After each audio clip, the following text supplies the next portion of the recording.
గురుగారు నమస్కారం. శుభాశీస్సులు అన్న. పరాభవ నామ సంవత్సరం. అన్ని పరాభవాలే. అన్ని పరాభవాలేనా? ఒక్క ముక్కలు తేల్చేసరిగా. ఒక చిన్న రిక్వెస్ట్, ఆస్ట్రాలజర్ అనే పదం వద్దు. రైట్. ఇది నా అభ్యర్థన, ఆజ్ఞ కాదు. అయ్యో, ఎందుకంటే మీ ఆజ్ఞగా స్వీకరిస్తాం. అది గొప్ప మాట, చాలా గొప్ప వాళ్ళకి అవన్నీ పెద్ద పెద్దవాళ్ళు వాడే పదాలు. ఓకే. సీతమ్మ కొడుకుగా, నారసింహుడి బిడ్డగా, భగవత్ సేవకుడిగా ఉన్న నేను రాఘవ శర్మ, బ్రహ్మశ్రీ, డాక్టరేట్ వీటిని కూడా కాసేపు పక్కకు జరుపుదాం అని అనుకుంటా. ఒక్క నారసింహుడి బిడ్డ రాఘవ శర్మ అనే పదంలో నాకు తిరుమల కృష్ణుడు గోవర్ధనగిరిని చిటికిన వేలితో ఎత్తుతాడు కదా. అవును.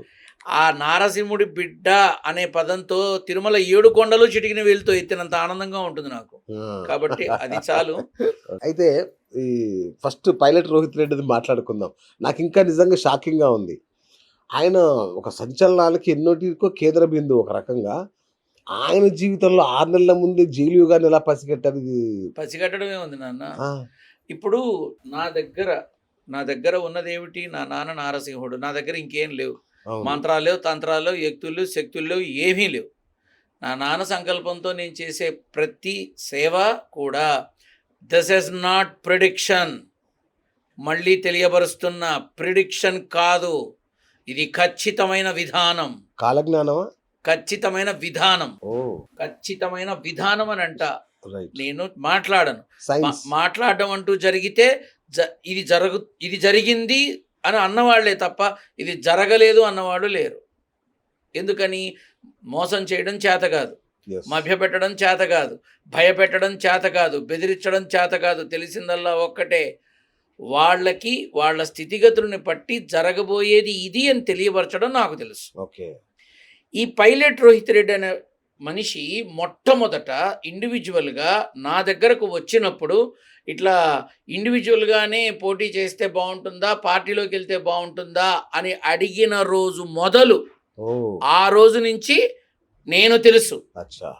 ఆ రోజే అన్న, నువ్వు గెలవడం ఇండివిజువల్గా గెలిచినా, తర్వాత కాంగ్రెస్లోకి వెళ్ళినా, నువ్వు బీఆర్ఎస్లోకి వస్తావు, అక్కడ ఉంటావు. ఆ తర్వాత చాలా వరకు ఇక వ్యాపారాల్లో అందినంత దండుకుంటావు ఖచ్చితంగా. తర్వాత మాత్రం కొంతకాలం బ్రేక్ పడి తీరుతుంది, వివాదాలకు నెలవవుతావు ఆనాడే చెప్పా. ఇవాళ కొత్తగా ఏముంది? నేను తెలుసు. ఇప్పుడు చాలా మంది అమ్మో వీడికి అన్నీ తెలిచేస్తాయి, మనం వెళ్ళామంటే మన బతుకులు బయటపడతాయి, మనకెందుకు వచ్చిన పెంట అనుకుని దూరంగా ఉన్న వాళ్ళు ఉన్నారు. ఒకళ్ళ గురించి వాళ్ళ అనుమతి లేకుండా నేను తెలుసుకుంటే దొంగతనంతో సమానం. అది నాకు అవసరమా? లేదు. కాకపోతే ఇవి ముందే చెప్పాను, ఇవి ఒకటి కాదు, ప్రూవ్ చేయగలను. మీ మాధ్యమాల్లో ఉంది. నేను ఎవరికైతే వాళ్ళ మనుషులకే చెప్పినటువంటి విధానాలు ఉంది. ఎవరినైనా అడగచ్చు. ముందుగా చెప్పడం జరిగింది, అది వాళ్ళ జరిగింది. ఎందుకు? 2 వారాల క్రితమే అన్న, కూటమి ప్రభుత్వానికి మరో భయంకరమైన మచ్చ పడబోతోంది ఫ్రెష్గా పండగ లోపల అన్న ఒక ఛానల్కి ఇచ్చిన ఇంటర్వ్యూలో. ఏం జరిగిందో తెలుసు. కానీ ఏ రకమైన విధానం కానీ అవతల వైపు నుంచి ప్రతిస్పందన ఏమీ ఉండవు, సింపుల్గా తీసుకెళ్ళిపోతారు అన్న. ఏం జరిగింది వాళ్ళ? దట్ ఈస్ కూటమి. రైట్. సో మొత్తానికి పరాభవం అంటే అంతటా పరాభవం ఖచ్చితంగా. ఇప్పుడు పరాభవ సంవత్సరానికన్నా ముందే పరాభవాలు మొదలైపోయినాయి. ఆంధ్రాలో కానీ తెలంగాణలో కానీ మొదలైపోయినాయి. ఆల్రెడీ స్టార్ట్ అయిపోయింది. అక్కడ కూటమి ప్రభుత్వానికి కానీ, ప్రతిపక్ష నాయకులకు కానీ, ఇక్కడ ఉన్నటువంటి ప్రభుత్వానికి కానీ, ప్రతిపక్ష నాయకులకు కానీ వరుసపెట్టి జరుగుతూనే ఉన్నాయి. ఇప్పుడు వైసీపీలో ఇంకో 3-4 పేరున్న నాయకులు, వాళ్ళు జైలు జీవితాన్ని అనుభవించిన ఏమీ అనుమానం లేదు, ఎట్టి పరిస్థితుల్లోనూ అనుమానం లేదు. సో ఏవైతే కొంతమంది మీద ఈ నిందలు పడటము, కేసులు రావడం జరిగిందో వాళ్ళందరినీ ఎట్టి పరిస్థితుల్లోనూ పరాభవ స్థితి ఏర్పాటు చేస్తారు. అండ్ ఇలా కూటమి ప్రభుత్వంలో కూడా మీరు రానున్న రోజుల్లో ఇంకో 2 నీచ స్థితి అంటే ఏంటి, టీటీడీ చైర్మన్ గారు నాయుడు గారి మీద పడ్డ నింద ఏదైతే ఉందో, జనసేన అరవ కిషోర్ మీద పడ్డ నింద ఏదైతే ఉందో, ఇవాళ అరవ శ్రీధర్, అలాగే పుట్ట మహేష్ మీద పడ్డ నింద ఏదైతే ఉందో, అలాగే రీల్స్ చేస్తున్న ఎంపీ మీద పడ్డ నింద ఏదైతే ఉందో, అలాగే భూ కబ్జాలు చేస్తున్నటువంటి ఒక ఎమ్మెల్యే పడ్డ నింద ఏదైతే ఉందో, అలాంటివి ఫ్రెష్ ఇంకో 2-3 మీరు త్వరలో చూస్తారు ప్రభుత్వానికి సంబంధించి. రైట్, ప్రభుత్వానికి సంబంధించి అలా ఉంటే ముందు ఏపీ ముఖ్యమంత్రి గారి ద్వారా వస్తాం, ఆయన నుంచి వద్దాం. ఈ ఉగాదికి అవమానాలు రాజపూజ్యాలు కనుక లెక్క కడితే ఆయన పరిస్థితి ఏంటి? లడ్డు ఇంకో 2.5 ఏళ్ళు లడ్డూనే అంతే. అప్పుడు ప్రతి విధానంలో మనం చూస్తే వచ్చి 2 సంవత్సరాలు దాటింది.